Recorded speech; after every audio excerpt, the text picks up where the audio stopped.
This podcast is sponsored by nobody. Hey dudes, welcome to Splat from the Past, the latest themed horror sci-fi show where things can get totally radical.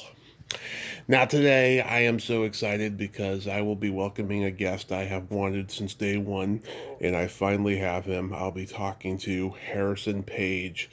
Yes, the captain from Sledge Hammer, one of my favorite shows growing up. And all you cult movie lovers know him as Emerson Thorne in Russ Meyer's cult classic Beyond the Valley of the Dolls, celebrating its 55th anniversary. He will be my fourth guest from that classic, and he's had such a great career. I mean, God, he's been on so many great sitcoms. You know, he was on CPO Sharkey. He was on an episode of Soap. He was on several episodes of Gimme a Break, The Wonder Years. Um, he got an Emmy nomination for Quantum Leap.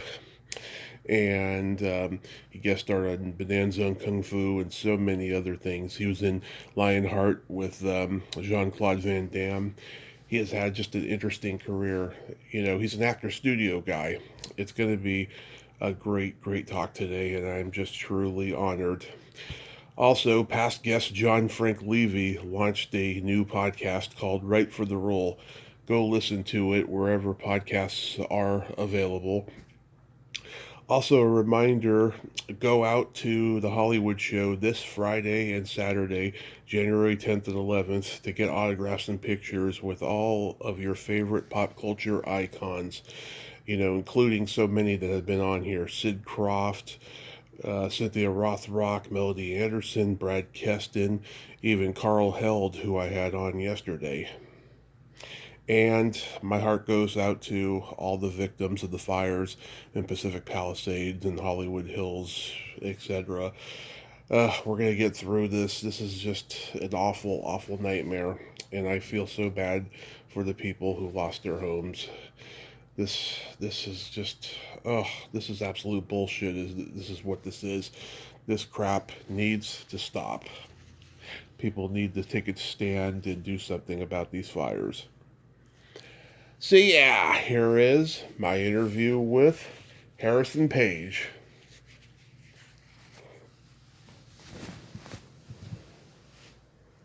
Hey Harrison, welcome to the show, sir. How are you today? I'm fine. How you doing? I am fantastic. I can't tell you what a great honor this is. Thank you so much for coming on today. Oh, my pleasure, man.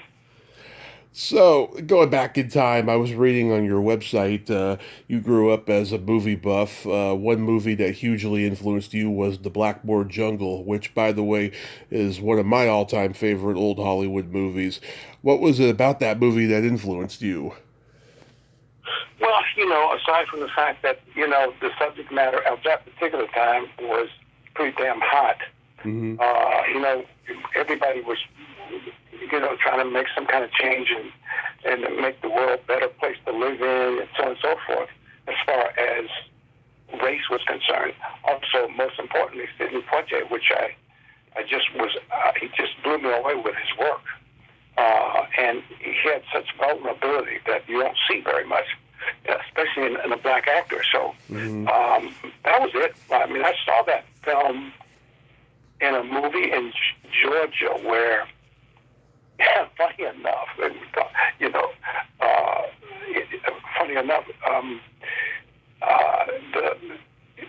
I had to go up in the balcony where it was really hot up there in order to see the film. In those days, because that was, they had what was called Jim Crow going on down there.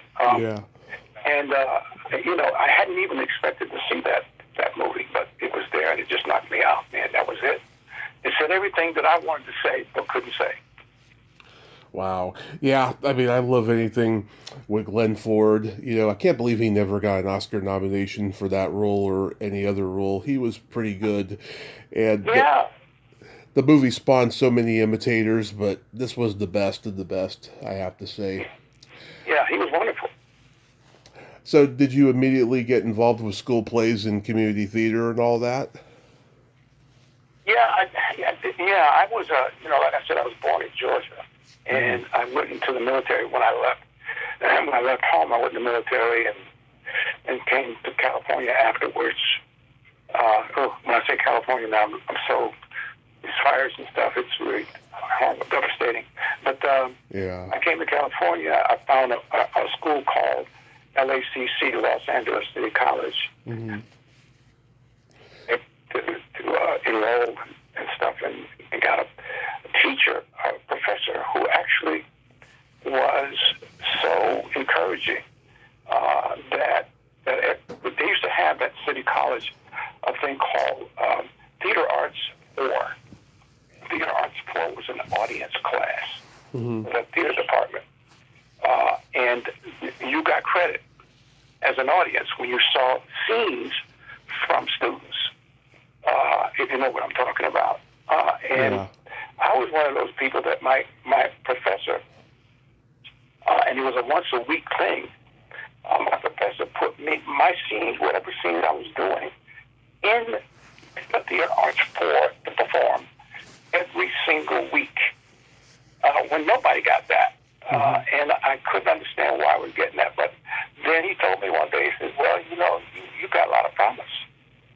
So I'm putting you up there so you get more, experience. I thought, my goodness, I didn't know I could even do this. And by the time I left there, I felt like I could at least give a shot at trying to be a professional actor. That's where it started. Yeah. Did you have any classmates that we would know? Cindy Williams, whom I did a scene with. She was wonderful and eccentric and funny.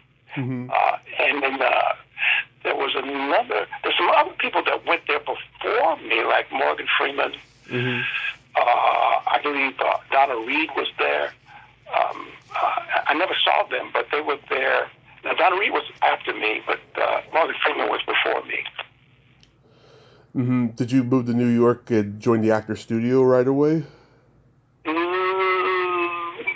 Not right away. I mean, I actually started, I think about 71, I think. I went and auditioned for the actor studio. You have to audition there. You don't just walk in. And I did a scene, and then the first thing is that you must be an observer to see what kind of, who it is, to see what they were into. And I did a great scene, and I was an observer. I was already working professionally by then, but I went there because I wanted to really be a really good actor, and it worked out. And I became a member about 5 years later, and in the actor studio, you're a lifetime member. Right. So I got my start, and it was great, man. It's been great ever since. Yeah, and then later you studied with Milton Casellas? Yes, later I studied with Milton Casellas, who he himself was a member of the actor studio, or he was an observer, I don't know, but he directed some scenes there. And that's the class, and he was able to actually, deal with me on an individual level where I really understood what to do, and I started to get better as an actor and realize that acting it's always personal.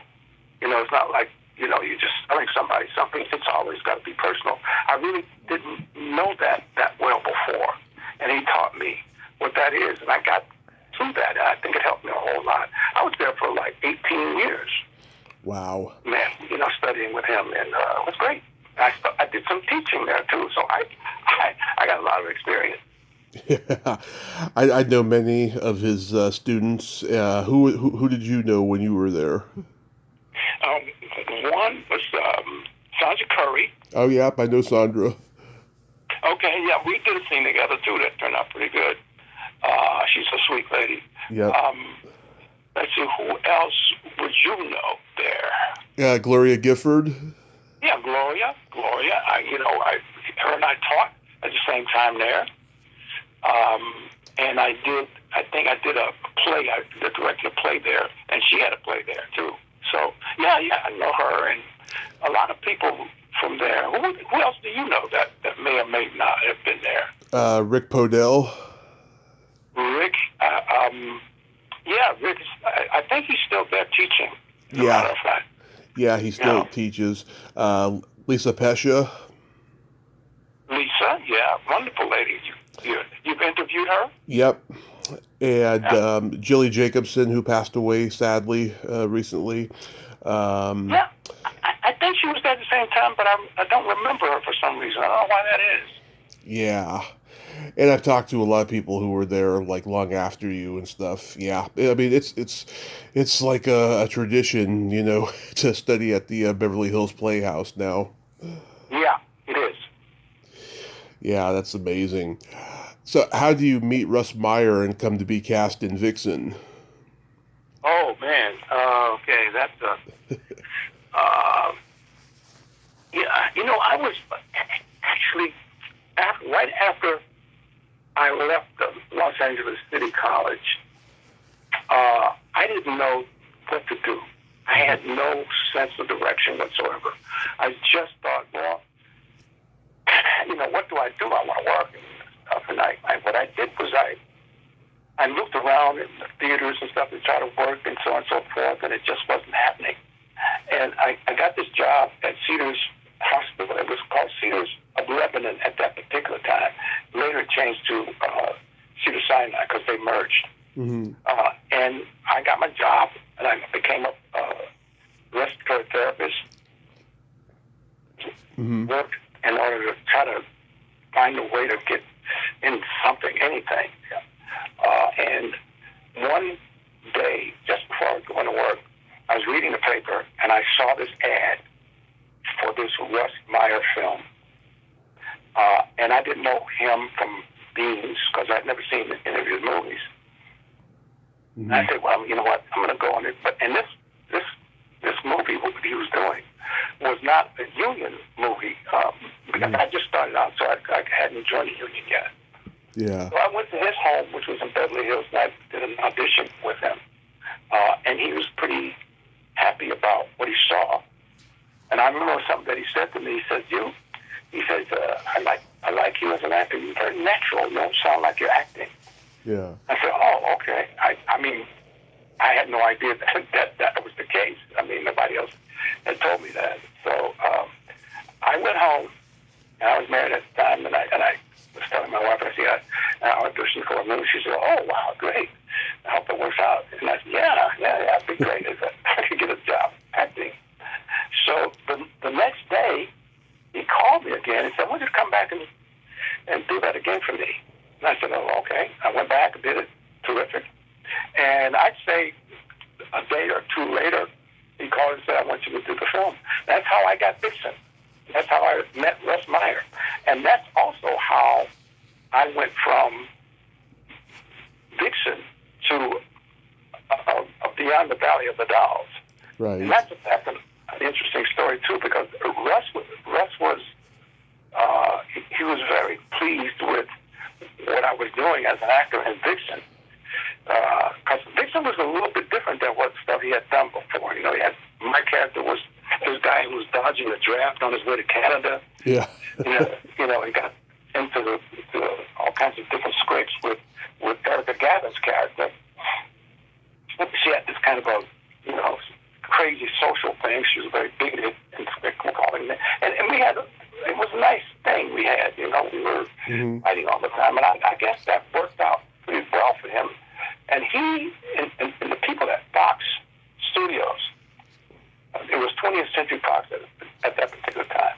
Yeah. And they saw Vixen, and they gave him a 3-picture deal. He had never had like a mainstream movie made ever.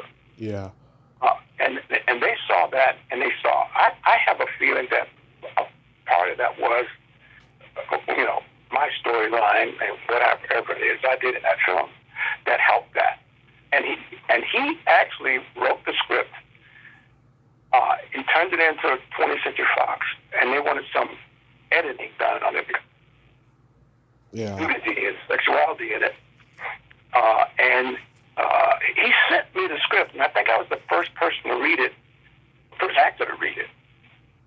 And I read it, and he said they want me to change all the stuff. I said to him at that time, I said, well, wait a minute.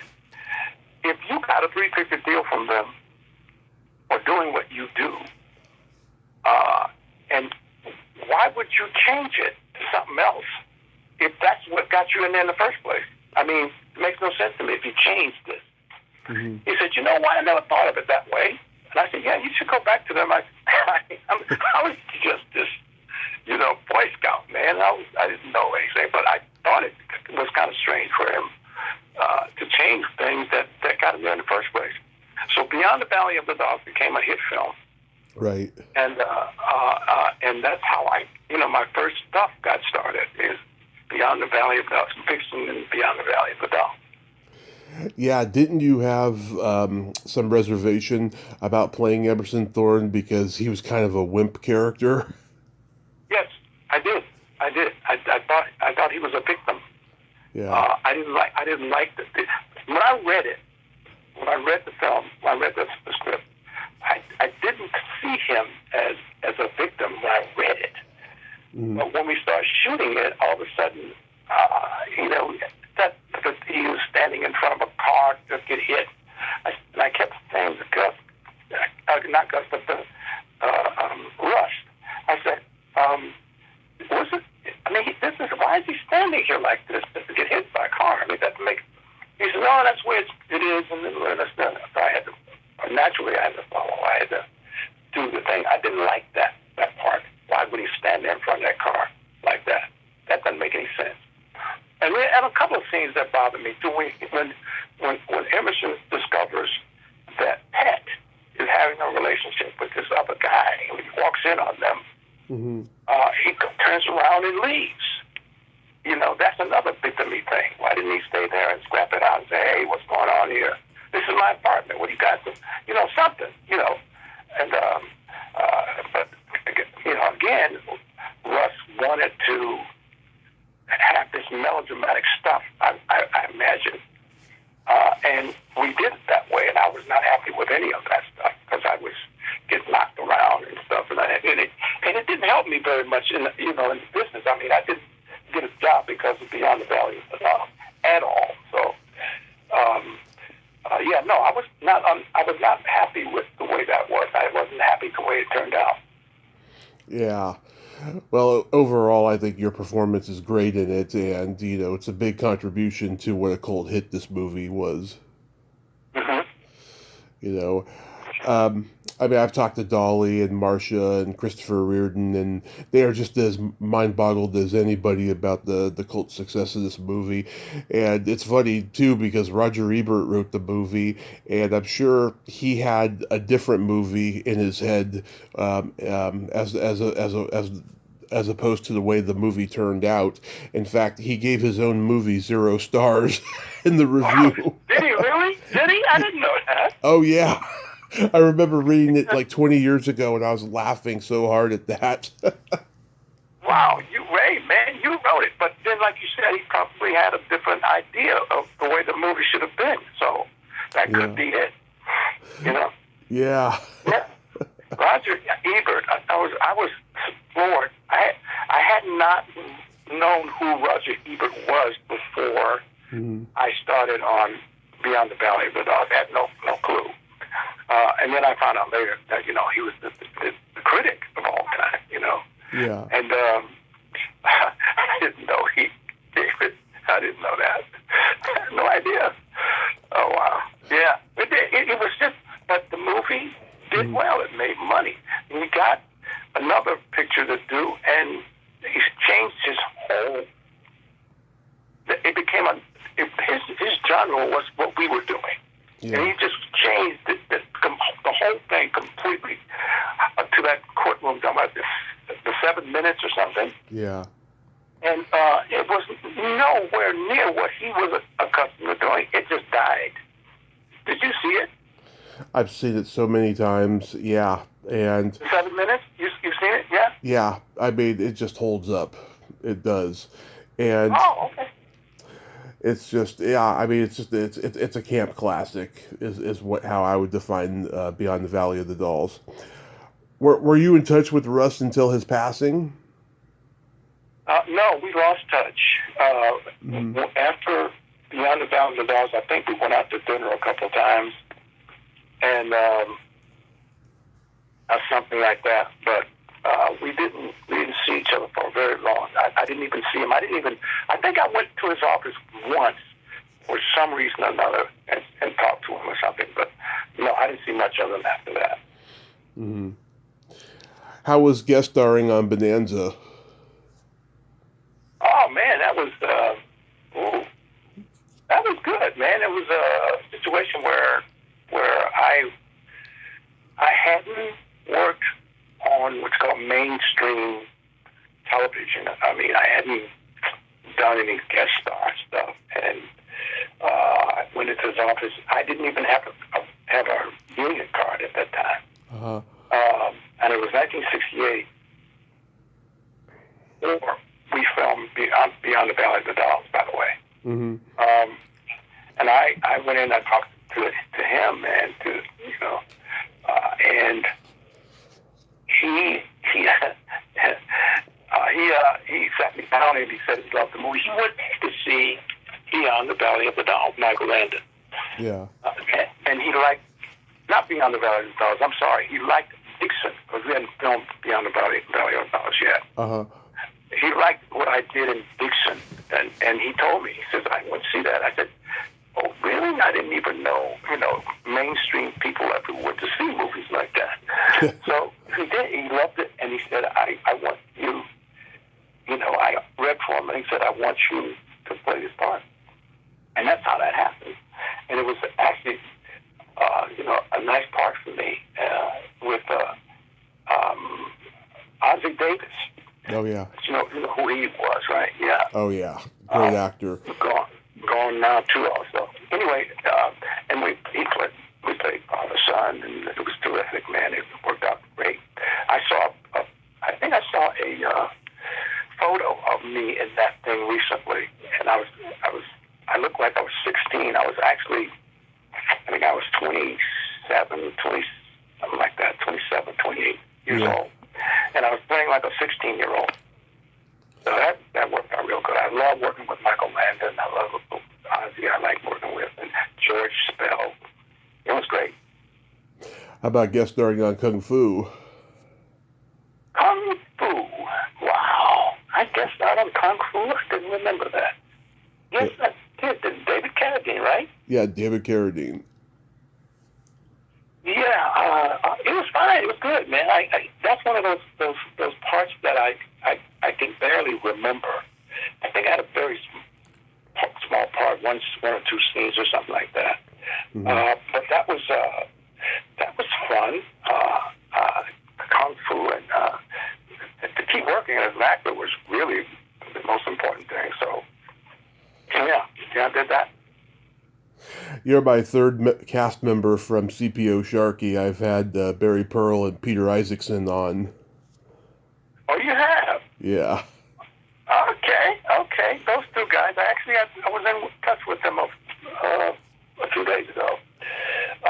Yeah, man, CPO Sharkey was, oh, man, I had gone and auditioned for that, and what took place was that, Don Rickles, you know who he is. Of course. He has that comedic thing that was, I call it, insult comedy. Yeah.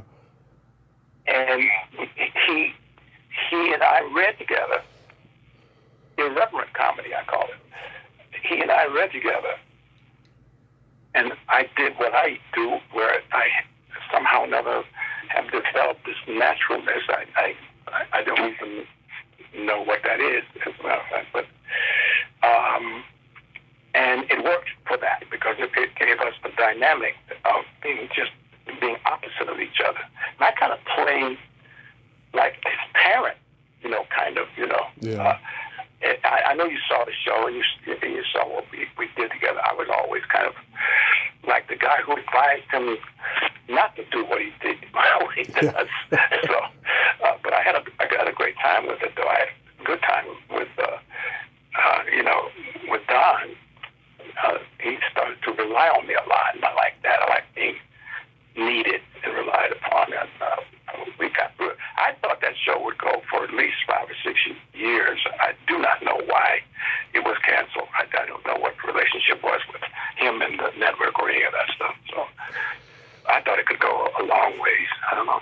Yeah, I think some people thought it was like the Sergeant Bilko of the 70s. Yeah. I think also maybe another thing was that maybe it was, we needed to grow. We needed to go on further than just kind of like the same, same jokes, the same comedy every week. I think people kind of got tired of it. I don't know. That may have been it, but it may not have been it. So I'm not sure. Yeah, and you and him were doing a scene when Johnny Carson came by. Oh yeah. Oh yeah, man. I will always remember that because it's in the Beverly Hills archives. Yeah. That was a big surprise to me when that happened, and I was between, a rock and a hard place in that scene because I was actually getting ready to leave. Mm-hmm. I was to exit. That is, I was getting ready to exit with this typewriter. When that door opened and I was just frozen there, and I went, what in the world is going on here? This is unusual to be interrupting somebody while they're taping. We were in the middle of taping. Yeah. And that's never done. Nobody does that. And I was pretty much just frozen. Whoa, what's happening? What's going on? That whole way through, if you've ever seen that. Have you seen that? Yes, and oh my God, I couldn't believe it happened. That was probably the first time that ever happened in the history of television where somebody, in real time went next door to another set. That's never happened, and that had never happened then, and never happened again. Yeah. That's happening, man. But plus, we just finished the scene. I don't want to go back and do the thing again. So I was frozen there, and I stayed there because if I had left, it would have been like I was trying to escape. So I just let myself be caught there, and that was it. Yeah. And everybody was shocked. I mean, everybody, people in the booth, the audience didn't know what to do, but then they got into it and started laughing, and they were watching the monitor saying that there was two different things going on there. Yeah. And it became, something like the staple of craziness on television. It was just an incredible moment that has been frozen in time, as this show that came breaking through another show. It was beyond belief. Yeah, one of the most brilliant moments in the history of TV. I think so. Yeah. And I wanted to. I think I may have laughed a little bit. Did I laugh? I think so. Yeah, you were just in shock. You were just like, just like you said, frozen. Yeah. I think so. I think the laughter was a result of the shock. So anyway, it's there now forever. You were on a funny episode of Soap. You played Benson's old buddy who's a cop. Anything stand out about that? Oh, you know what? What I have about it is that I was shocked at what kind of show it was. It was different from anything I'd ever worked on or seen before, because I had not seen that show. Mm-hmm. And I mean, it was brilliantly put together. One of the best shows I've ever seen. I finally saw it. It was one of the best shows I've ever seen because Billy Crystal was on that show. Mm-hmm. Young, with a whole cast of people who were just very funny people without trying to be funny. Nobody on that show was trying to be comedic. Richard Mulligan. Richard Mulligan. Yeah, Richard Mulligan was not ever known as a funny guy, so it was kind of nice to see that dynamic, of having straight actors be humorous in that way, and it was all about timing. Anyway, it wasn't. I mean, they weren't trying to be funny. Like I said before, I repeat myself. Yeah. Yeah. I had a good time there. Another short-lived series you were on was Super Train. It was kind of like the Love Boat on a train. Right, right. Yeah, well, you said Yeah. it's very short-lived. Extremely. I think it was about 12 shows or something that we did. Believe it or not, I really enjoyed doing that show. I really enjoyed it. I was basically left to, my own devices on it. The director, I've forgotten his name for some reason, was very loose and free with me. He would say to me, okay, Harrison, go. Or he would say, action, go. And I would come up with stuff. And I love that because, I had studied, improvisation at the acting studio. I understood what it was all about and how to get there and not to go off into some other place with it. And he allowed me to do that freely. And I had not experienced that before that. And I wish that was something that had lasted too. It deserved to go more, even though people watched it and thought that it was just a kind of takeoff of the Love Boat. But I don't think they were trying to do that. I think they were trying to do something unique, and it just turned out to be the same type of storylines that the Love Boat had. So, and not that my friend Ted Lange he came to visit, as a matter of fact. And I was actually, I think that was the first time he and I had actually met. And he was roaming around trying to think what's going on here on this show. So, I wish that show had gone on forever. I really do. I wish they could have understood what it is they were trying to do. I don't think they did. Yeah, you worked with Charlie Brill. I had him and Mitzi on a few years ago. Oh, yeah. Charlie was a funny guy. Very funny. His wife, Mitzi, right? His wife? Yeah, very funny people. One of my favorite interviews I've ever done. They were just making me laugh the whole way through. They are funny, and they had on the set. They had people. Well, she wasn't there. I never saw her if she was there at all. Yeah. But Charlie was very funny too. So by himself. Man. You never know, man. If you think it's gonna go on for a long time and it's canceled, and boom, you gotta go out and look for another job. I loved it whenever you were on Gimme a Break, when you were playing the newsman Hamilton Storm. Was that fun to do? Yeah. They kept bringing me back on that, and was an interesting lady, and I got to do that. That Hamilton Storm thing was basically a takeoff of my name. I didn't have a Hamilton Storm. Yeah. It was basically a takeoff of Harrison Page, Hamilton Storm. I mean, so I had fun with it. I mean, I think a few of those shows that I did were funny. It's hard to remember it. It's so long ago, and I was there like maybe once in a couple of months or so. Yeah, one of my favorite episodes you were on was the 2-part centerfold episode when the female cop is fired for posing for Playboy, and you show up there with your cameraman, and like Dolph Sweet catches you like zipping up your fly. Oh, really? Yeah. Was that? Oh, I didn't remember that. Did I? Is that right? Yeah. I don't know if that was in the script or not. I don't have a clue. Oh yeah. That was my favorite one too. By the way, I think I had like more to do in that one than I did in the others. Yeah. Yeah. Give me a break. Wow.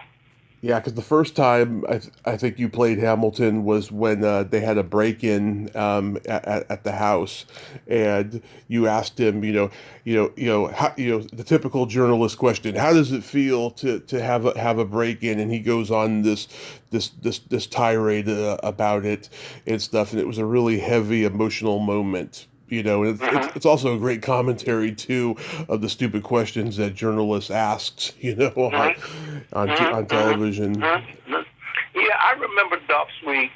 I remember him that his character didn't like me, didn't like my character at all. Yeah. And did everything he could to do. I remember now. I remember what was happening. Yeah, that show was that was on a pretty good amount of time. I just didn't. I was there maybe every other month or so. Yeah. How was guest starring on 227? Oh, yeah, it was great. 227 was terrific. What 227 was? Was that Marla Gibbs? That was Marla Gibbs and Hal Williams. Yeah, she had daughter on that. Yeah, she had a daughter, son, and Jack A. You fall in love with Jack A. instead of what's her name? What's her name who played Rose? She was on Sesame Street. She was married to Kevin Peter Hall. That's right. Yeah, Alana Hall, was it? Or something like that? Alana Hall, I think, was her name. Okay, could have been Alana Hall. Okay. I had the scenes. I had a scene with Jack K. And it was okay. Now wait a minute. I keep thinking Regina King, wasn't she on that show? Yes, she was. Well, Regina King, Academy Award-winning actress now. Yeah, okay. I remember I had this scene with Jack K. where I was in awe of her or something, enamored with her. That's the word. Yeah. It was a pretty good scene. We got along pretty well. Yeah, that was. I didn't even remember that show. Now I do. Yeah. Yeah, Regina King. She was the daughter on that show, and her name is Elena Hall. That was her name. Elena Reed Hall. Yeah. Yeah. Got it. Yeah. Regina. I ran into Regina years ago, and I reminded her of that, and she said, "Oh yeah, I remember you." Yeah, she's doing good now, man. She's working all the time.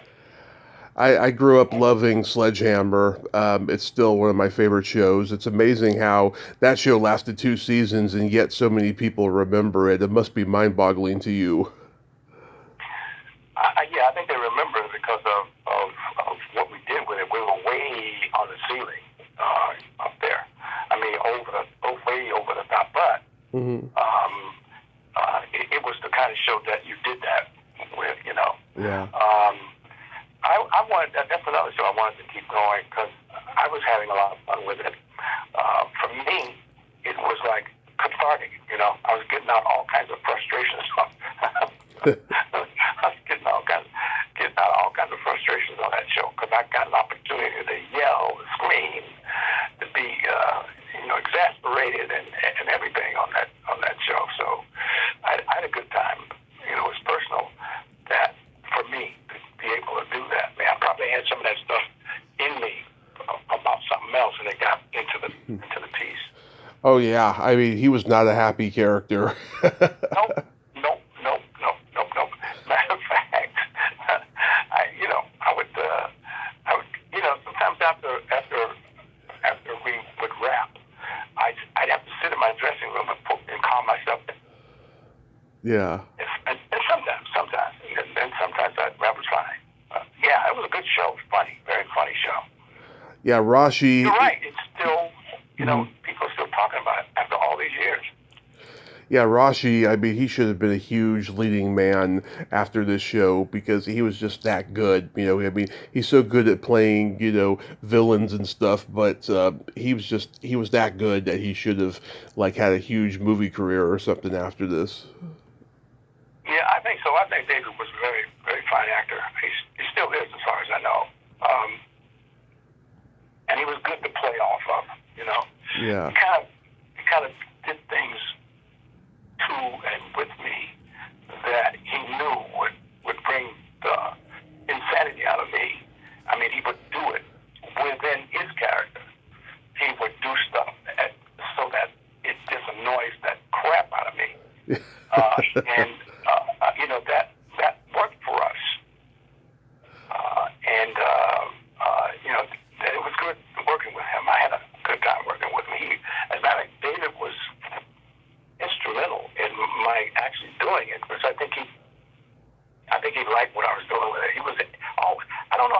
even got himself into the auditions and stuff after he's already been cast. I don't get that, but he was there. He would come and see who was doing what, to see what actors were coming in to play these parts. Yeah. And I think because I went, way the hell out there with my, my exasperation and stuff, that I think he liked that. And he went with me to the network and just, he read with me, instead of facing me, he turned his back so that people would look at me instead of him. That's an interesting thing. Never saw anything like that before. I remember he gives you his badge and stabs your hand. Oh, yeah. That's my hand. Every week there was something. Every week there was something. There was one week we did an episode where it was about RoboCop or something or another. Oh, yeah, the RoboCop episode. Yeah, and the RoboCop thing where the arm of the RoboCop is jumping around on the desk. And we're trying to get some business done, myself and Anne Marie's character, Doro. I called her Doro, but it was Doro. Mm-hmm. We're talking, and that thing's going on in the background with him and that hand, that arm. And I turn around and tell him, what are you doing? What's the matter with you? Yeah. And he says, it's not something. Pretty soon I'm starting to get real steamed. Stop bothering. Stop that. Stop with that. Stop with that. So there are little pieces of this thing that I remember vividly. Like I remember that I had a photograph of my mother, my real mother, on the desk. Yeah. Nobody knows that was my real mother. I never talked to anybody about it. But that was my real mother. Wow. And and every time I looked at her, I would get emotional. Nobody knew it. Nobody knew that. There's a secret between you and me. Yeah, right.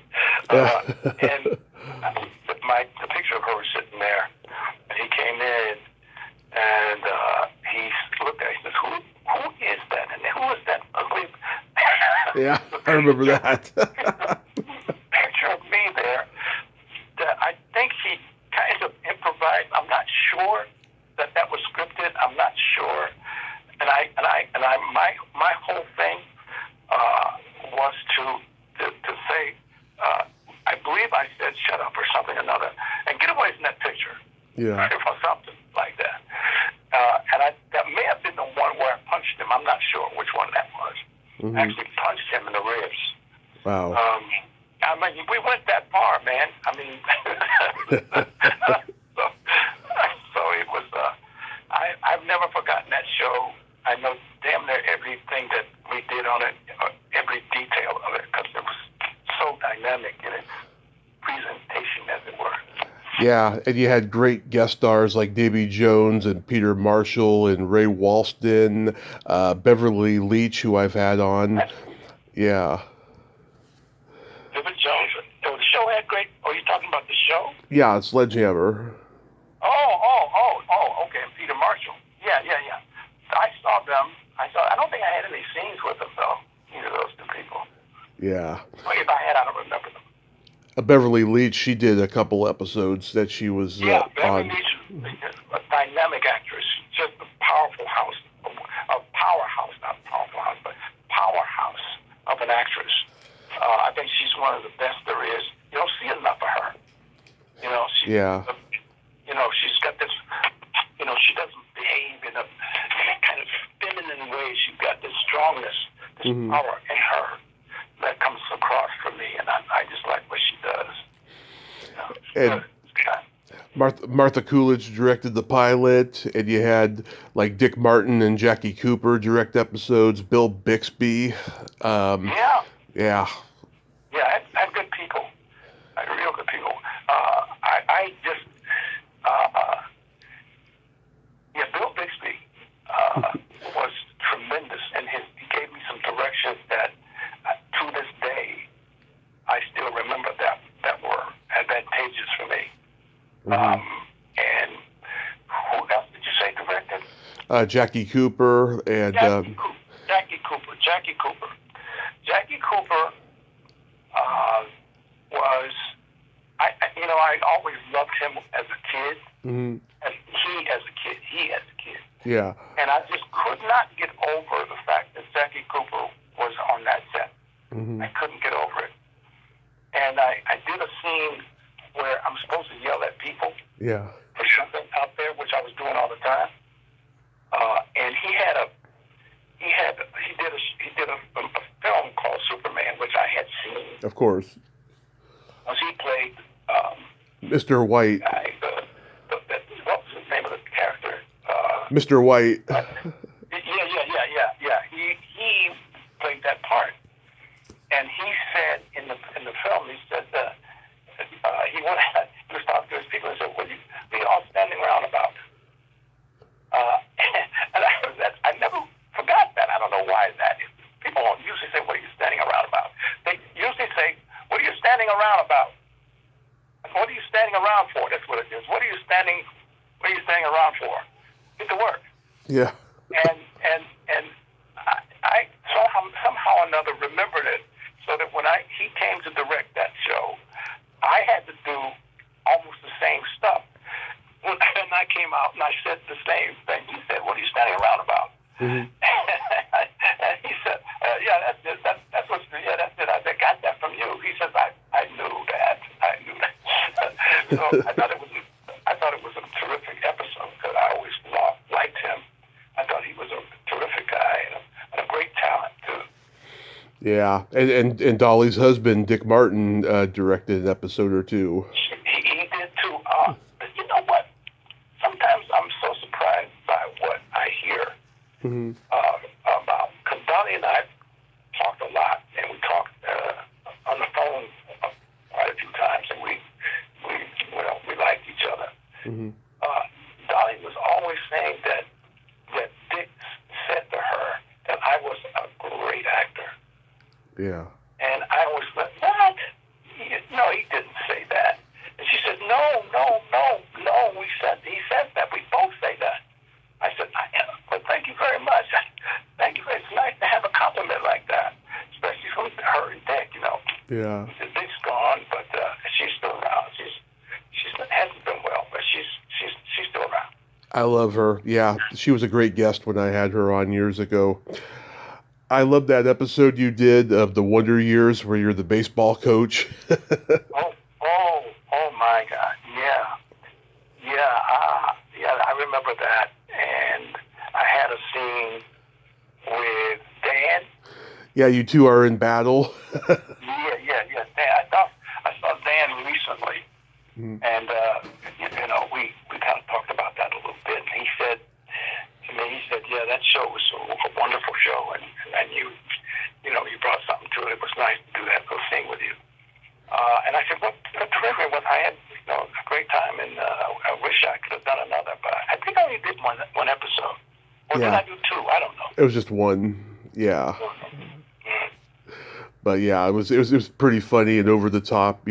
I might put him at shortstop. You're talking about his future. In battle. Yeah. Shortstop. Yeah. You got a good memory, man. Reading that stuff, and you got a good memory. I don't remember a lot of these things you're talking about. Oh yeah, been a part of my life forever. I'll tell you. Okay, I got it. I hear you. You do your homework is what you do. Oh yes. You got an Emmy nomination for Quantum Leap. How was that experience, and were you disappointed that you lost? No. Let me tell you something about that. Mm-hmm. Okay. First of all, I got the Can you hear me good? Yeah, I can hear you. Okay. I got the nomination, and I was very happy about the nomination. As a matter of fact, a friend of mine called me to tell me I had the nomination because she called me around, 5 o'clock in the morning or something. And I was very, very pleased because I didn't figure I'd get a nomination. Because the reason why I didn't think I'd get a nomination is because the Television Academy peer group, mm-hmm. that's actors group, decided to change the format, and that was to make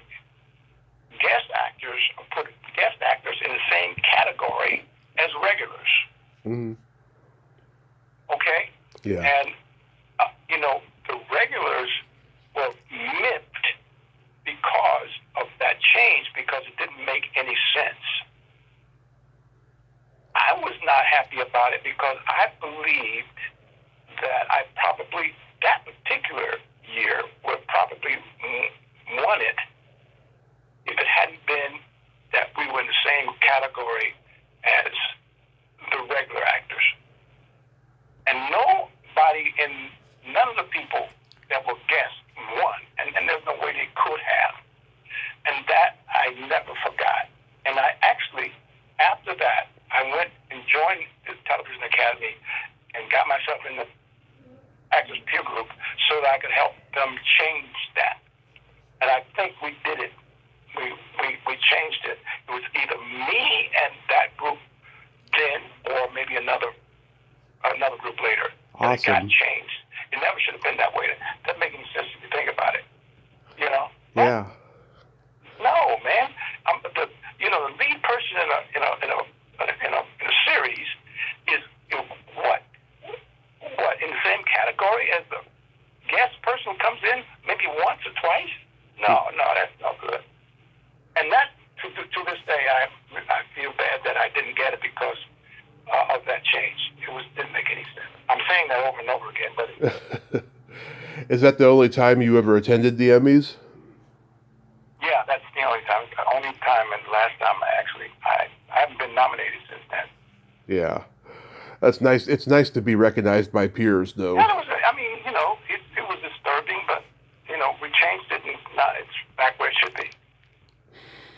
And you played Jean-Claude Van Damme's friend in Lionheart. The relationship between you two on screen is really good. How was that experience? It was great. It was great. I can't say it any better than that. It was a great thing. I was able to. Jean-Claude's very stoic, very intense and stoic. Yeah. Simple. It's very simple. And I got that part because I came in to the audition and came up with some stuff that was opposite of what Jean-Claude did. If you understand me, and I could give you some examples of that idea, like Laurel and Hardy, Evan Costello.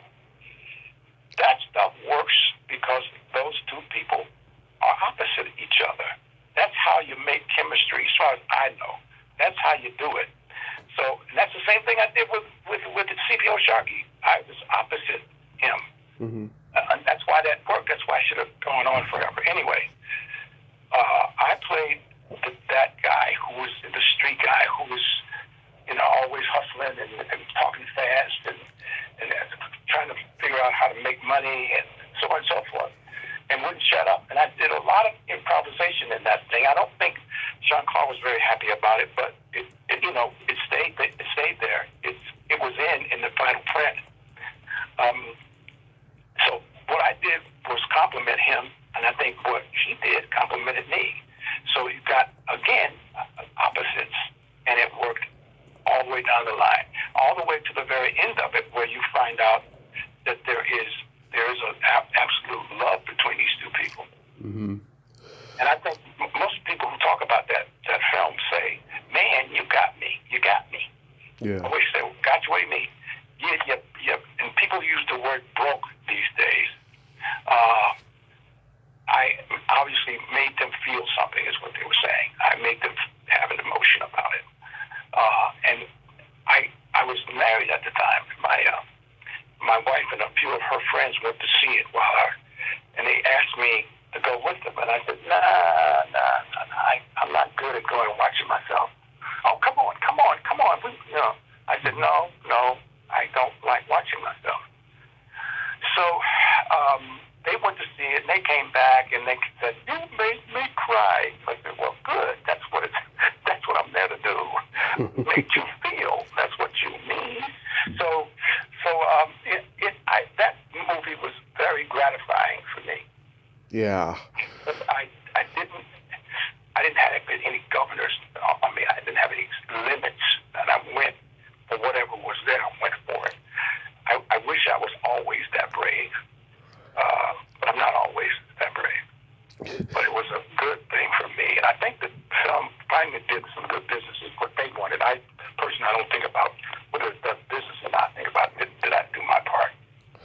and I think it did pretty good in that one.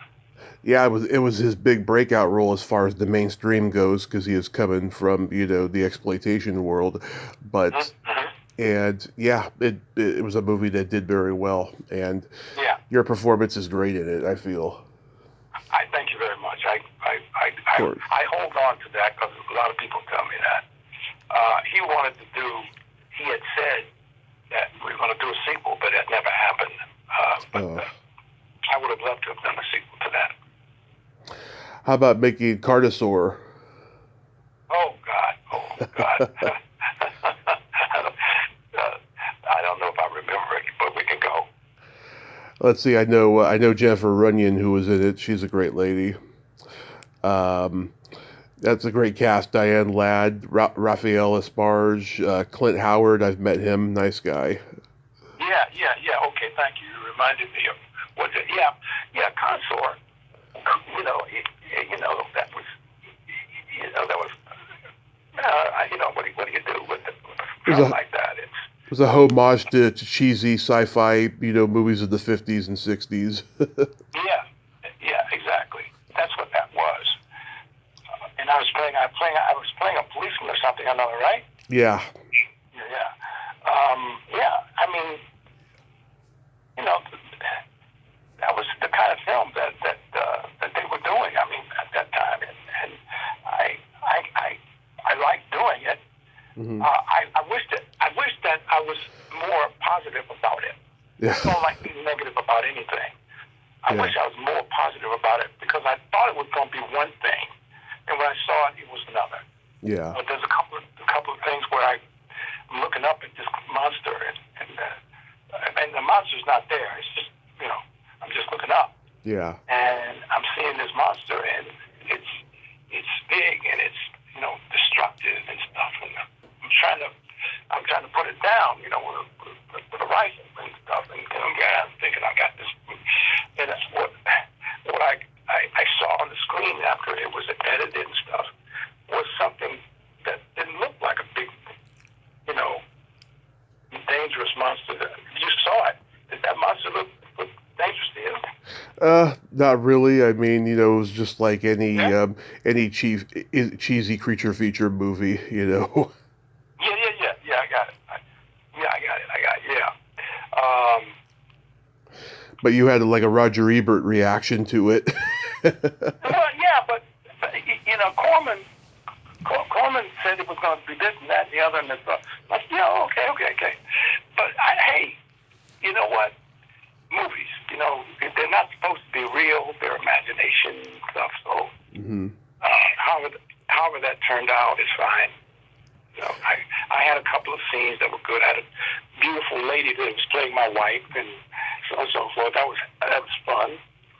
So, yeah. So what do you got going on these days? Oh God, I'm writing. Mm-hmm.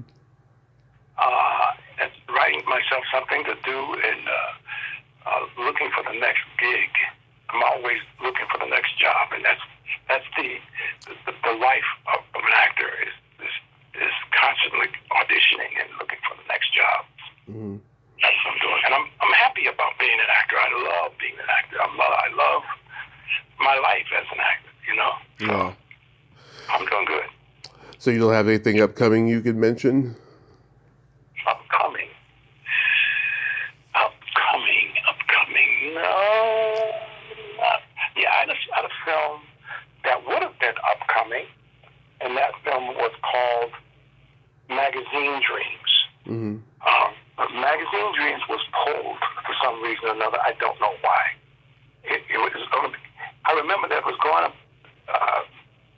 going to premiere in Westwood in September or something or another. Mm-hmm. September. And somehow or another, boom, it wasn't there. So I don't know what to say about that. I think it was pretty good because I was, working with this terrific actor, Jonathan Majors, mm-hmm. and a director whose name was Elijah Bynum. We all got together, I think, did a pretty good movie. I wish it had been released. That's about it.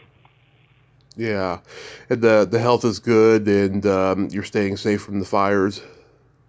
I am staying safe. I'm worried about other people. I'm worried about the. Oh, don't get me started on that. Yeah, I'm worried about the people who have been affected by it. They don't deserve this. They don't deserve that to happen to them. And from what I heard and read, mm-hmm. that a lot of homes have been burnt down. Yeah, a lot of homes, and that's how do you deal with that? Even from where I'm at, I'm not close to that, but I feel for the people. I know some of these people, and I like some of these people, and I respect some of these people, and I wish that had not happened. I'm sure they'll get through it at some point or another, but yeah. Unbelievable. I know. I was living up in Reading in 2018 when all the fires broke out there. The closest the fire got to where I was at was our shopping center is where it ended, and it was detained, but we had to evacuate for a whole weekend, and it was just torture. I'll tell you, just torture. Oh yeah, yeah. It was something like that happens, and we had really high winds these last few days, and so therefore it was hard to get control of it. For sure, man. The responders and stuff had to work. Yeah. I pray for them, and I pray for those people who lost their lives, and I pray for the people who lost their homes that they spent 40 and 50 years in. It's a mess, man. It's a mess, but all we can do is pray and hope. And I thank you so much for coming on today, Harrison. This was just a tremendous honor. Well, it's for me too, man. Thank you for getting me on there. Okay? Yes, and keep on doing what you're doing, and I'll be watching.